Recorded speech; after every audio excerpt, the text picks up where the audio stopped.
Well, last week, military officials released a video of an AFFF spill at Red Hill. And joining us now is Mahealani Richardson, who was there at that press conference. Mahea, there was so much to unpack.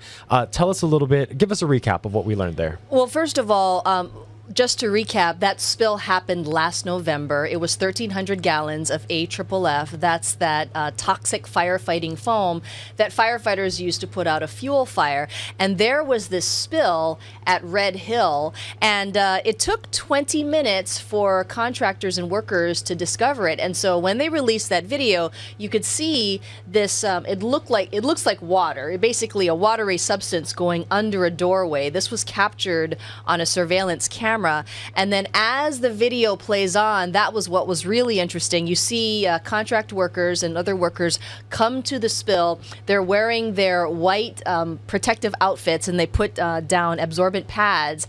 And then you see more of the substance. It's like a foamy substance come out from under the door.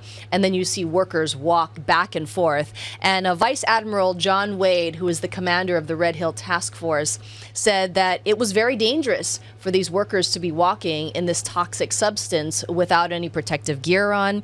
He blamed a contractor for the spill. He apologized for the spill and also said that it was caused by human error and that it was a preventable mishap. Mm-hmm. And we also saw some images of a red pump that he said was the source of the failure. Is that correct? Something to do with that contract work? That's right. They said that it was caused by improper installation of an air vacuum valve. So that was that red pump. And they clearly blamed the contractor Kinetics. They said that there was a failure to disable the pumps from automatically starting during testing. Now, even though the military did squarely blame that contractor, Vice Admiral John Wade also said that it was the fault of the Navy and the contractor itself for failure to oversee this problem. And so, the big question from our end is, what about accountability? And so right now, this particular investigation is with the Department of the Navy, the U.S. Navy, and they will decide on necessary actions with personnel and their contractors. And in terms of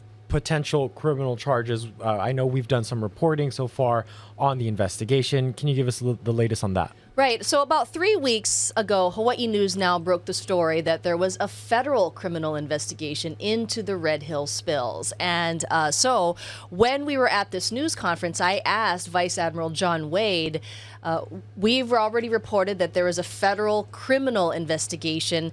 Did this investigation in any way hinder the release of the AFFF video, which people have been asking for, or did it hinder the investigation into the spill? And he flatly said no.